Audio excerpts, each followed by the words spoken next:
Que chaque occasion que les chassidim, que les juifs en général se réunissent dans cette année, c'est l'année de Hakel.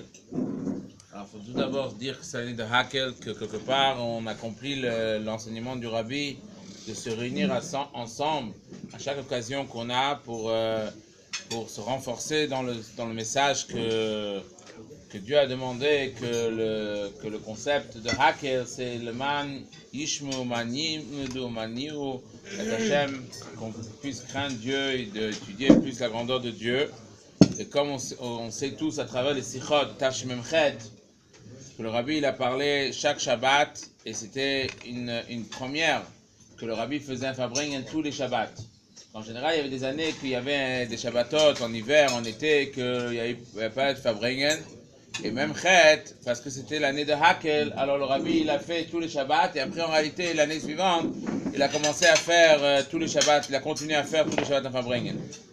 Alors tout d'abord c'est une année de Hakel, et ensuite on a dit qu'on s'est réunis aujourd'hui pour trois objectifs. Le premier c'est l'anniversaire.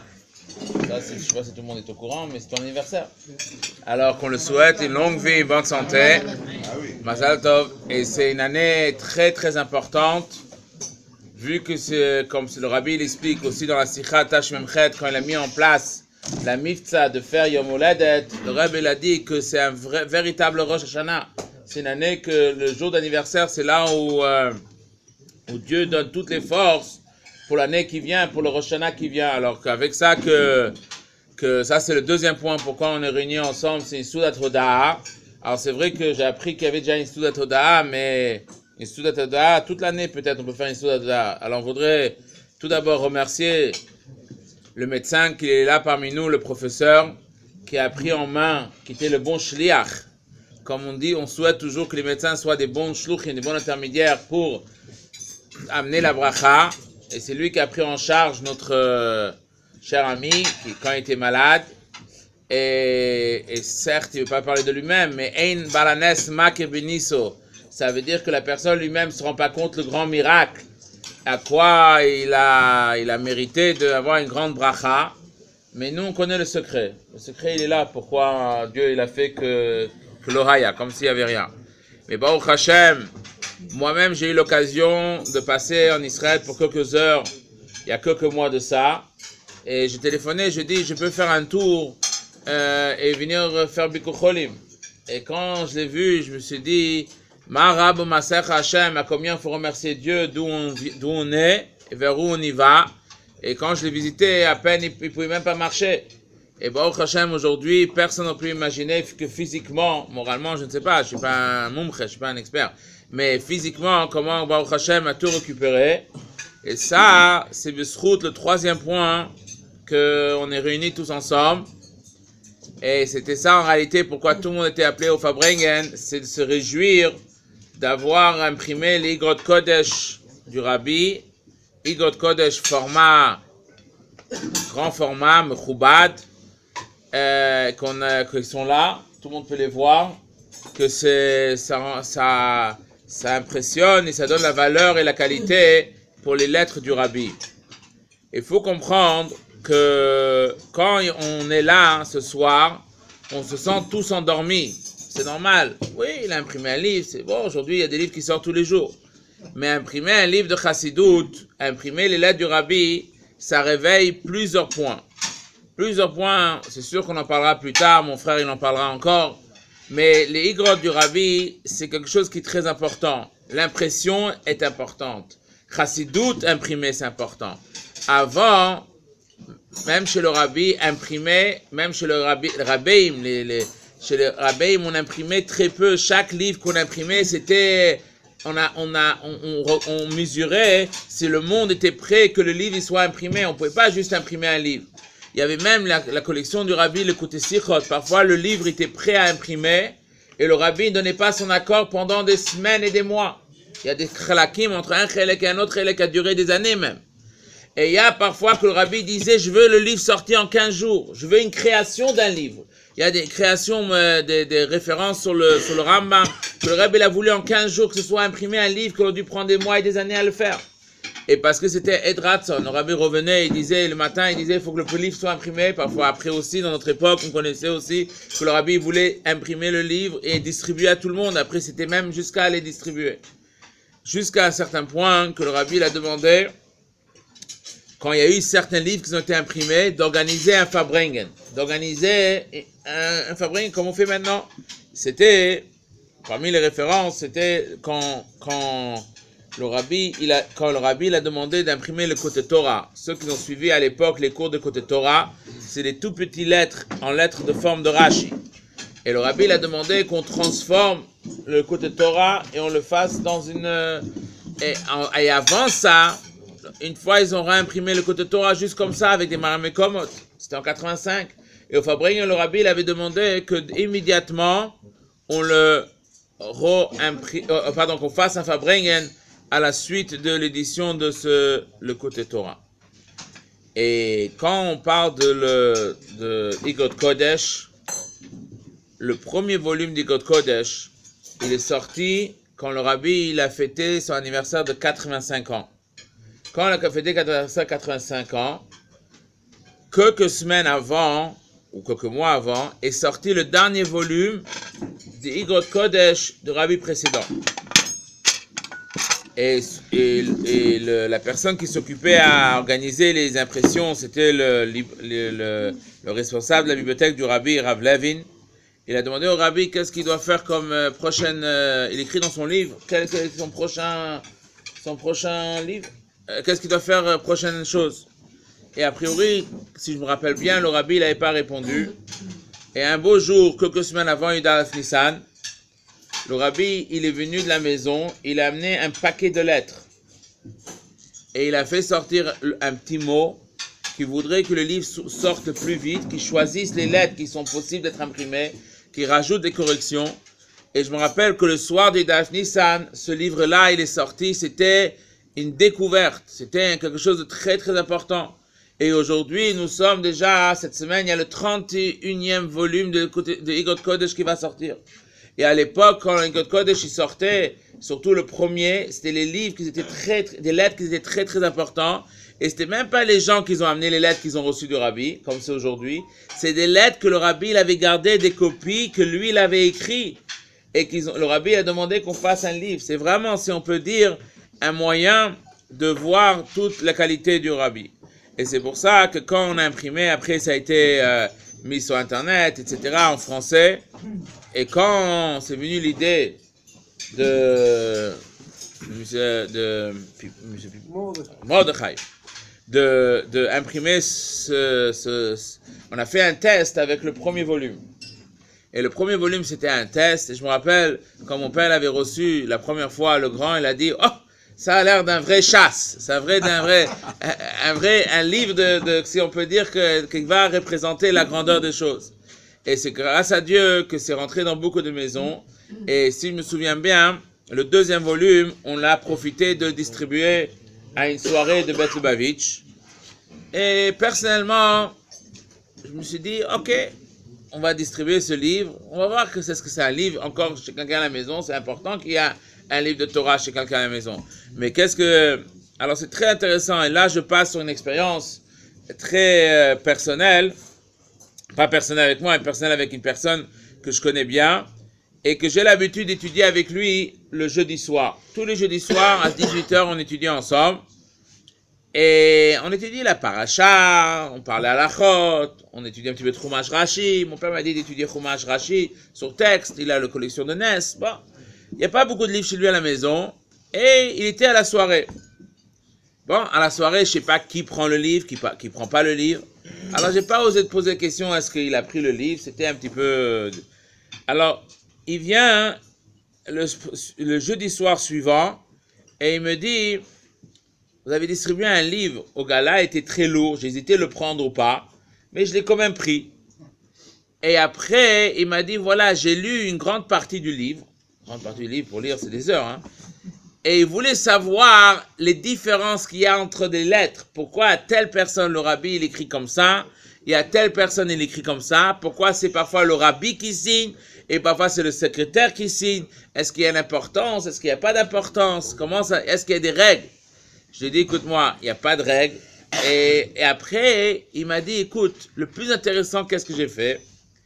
Vu qu'il a des enfants qui rentrent en primaire, il m'a dit, je regardais à la fin et je regardais sur éducation.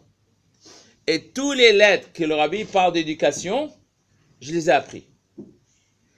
D'accord? Bon, je ne sais pas combien de semaines il a étudié le livre, mais peut-être si je leur ai donné un Igot Kodesh dans un format standard, je ne sais pas si il aurait sauté comprendre la valeur, vu que maintenant le livre il a une grandeur physique importante qui représente quelque chose d'important.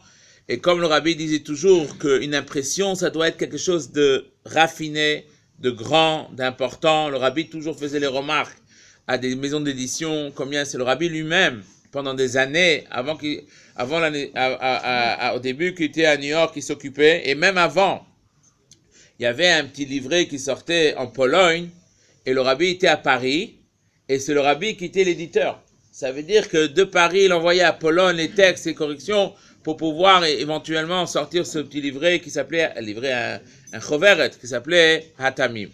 Alors, encore une fois, dans chaque chose, il faut avoir une bracha, un mazal, et c'est sûr et certain qu'il faut étudier les sichot du rabbi, et il faut étudier tout ce qui est lié aussi à Niglet Shebetorah, mais en fin de compte, la chassidoute et les lettres du rabbi, quand on lit une lettre du rabbi, à ce moment-là, on voit, parfois la lettre, elle nous concerne plus, parfois c'est un conseil, c'est quelque chose qui c'était déjà des lettres triées, pas toutes les lettres sont imprimées, ça veut dire on voit déjà que dans l'édition, la façon que ça a été fait, c'est pas des choses personnelles, c'est des choses qui éventuellement ramènent à comment se comporter, comment savoir comment faut faire les choses, quelle décision, quelle philosophie prendre, etc. Et je voudrais rajouter une histoire que j'ai entendue cet après-midi. Mon frère et moi, on était sur un rendez-vous chez quelqu'un qui s'occupe de rassembler des interviews,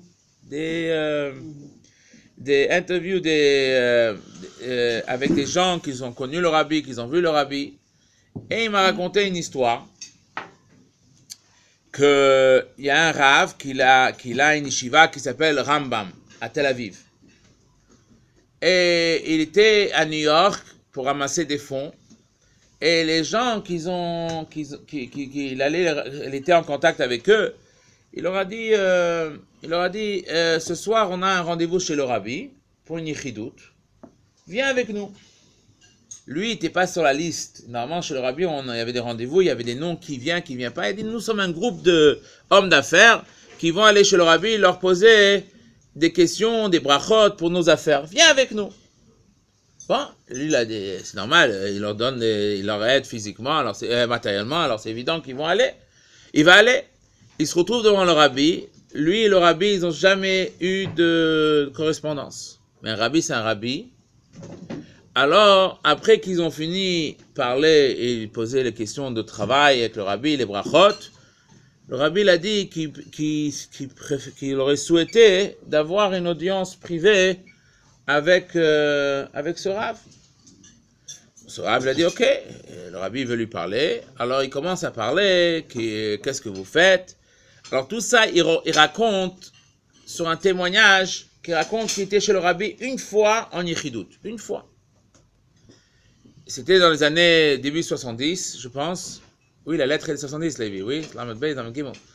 Et il raconte au rabbi qu'il a des difficultés avec la Iria, qu'il veut un terrain pour construire une plus grande yeshiva, pour faire un plus grand développement, et qu'il a du mal à obtenir, et bon, ça c'est son souci d'aujourd'hui.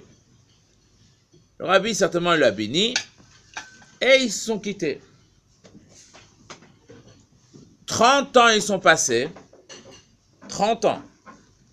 Et ce Rav, il était invité chez un shliach en Israël pour parler du Rambam, ainsi au Rambam. Pourquoi? Parce que ce Rav, il a une yeshiva qui s'appelle Rambam. Alors en tant que directeur de la yeshiva, le shliach il l'a invité. Ça fait un beau titre sur l'affiche. Je suis directeur d'une yeshiva Rambam. Alors à ce moment-là, il va être là. Il commence à raconter son yichidout chez le rabbi.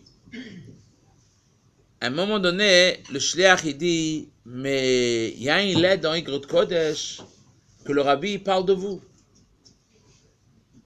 Et l'autre, il dit, j'ai jamais entendu parler, ça fait 30 ans l'histoire, et j'ai jamais entendu parler qu'il y a une lettre me concernant dans Igod Kodesh. Ni j'ai reçu une lettre, ni je suis au courant d'une lettre. Alors le Shaliach, qui certainement il connaissait bien Igod Kodesh, il est parti, il a sorti l'Igod Kodesh de l'armoire, il a dit, voilà la lettre. Alors il n'y a pas votre nom, mais il y a votre école. Alors il commence, il regarde, le titre de la lettre, c'est quoi? C'est que le rabbi, il écrit au maire de la ville de Tel Aviv, que j'ai appris par quelqu'un, j'ai reçu une information qu'il y a une yeshiva qui se trouve dans votre ville, qui a besoin d'un terrain, et essayez de faire en sorte que les choses se passent au mieux et qu'ils puissent retrouver le terrain. Le Rav, il a dit, moi, je pensais que c'était moi avec mes connexions que je suis arrivé à avoir le terrain. Et bien, en fin de compte, j'ai vu que c'était le Rabbi qui a écrit au maire, et le maire ne m'a jamais dit, moi, j'ai jamais su, et c'est seulement 30 ans plus tard qu'il témoigne et il dit qu'à travers un Siyum Rambam, il a trouvé cette grande, il s'est rendu compte que la Yichidut, qu'il a eu chez le Rabbi, sans le demander, par l'intermédiaire de ses donateurs qui l'ont amené chez le Rabbi, il a découvert que 30 ans plus tard, il y avait une lettre de Rabbi. Ça, c'est une histoire que j'ai entendue de quelqu'un qui l'a interviewé, ce Rav, en question aujourd'hui, et qu'il a raconté toute l'histoire, parce qu'il a raconté la Yichidut, et comment c'est passé par la suite, et que le Shliach, il a fait découvrir l'Igod Kodesh. Dans l'Igod Kodesh, qu'est-ce qu'on voit? On voit qu'il y a différentes époques. C'est évident qu'il y a différentes époques parce que c'était une question de Gashmiut, et aussi, comme Cheikh Sidi m'ont dit, qu'au début, il y a beaucoup de Horot, après, on a déjà les Horot, alors à ce moment-là, ça peut se faire différemment, etc. Mais on voit énormément des enseignements, des conseils de Chinour, des conseils, même en anglais, qu'ils ont commencé à faire sortir les Igod Kodesh, ils ont décidé de faire autrement. Ils ont décidé de faire dans l'ordre de sujets, que ça c'est aussi un avantage. D'un autre côté, il y a un nouveau Igod Kodesh qui va sortir cette semaine, qui est aussi très très riche, et c'est sûr et certain que grâce à notre ami Mordechai, la vie de Mashiach, elle est encore un étape plus proche. C'est certain qu'avec chaque mitzvah qu'on fait, avec chaque étude qu'on fait, avec chaque chose qu'on fait, c'est sûr que ça amène la Goula plus proche, on est certain et on le voit. Igrot, c'est comme, on va dire, les Igrot, c'est comme l'accompagnement à tous les enseignements de l'enseignement du Rabbi, et c'est sûr et certain que maintenant on a tellement de richesses, de livres de Igod Kodesh. Alors c'est sûr que quand chacun prendra une bonne décision d'étudier 1 ou 2 ou 3 lettres par jour, par semaine, chacun comme il veut, moi personnellement, c'est une très bonne chose que je me suis habitué depuis Bachour, parce qu'il y avait des lettres de Rabbi précédents qui sortaient déjà, et qu'on voulait apprendre, on apprend et on réapprend, et c'est sûr que ça amène des grandes qualités de connaissances et de bien comportement dans une mitzvah, ou dans des mitzvot, ou dans tous les niveaux de la Torah. L'chaim. Je vais juste rajouter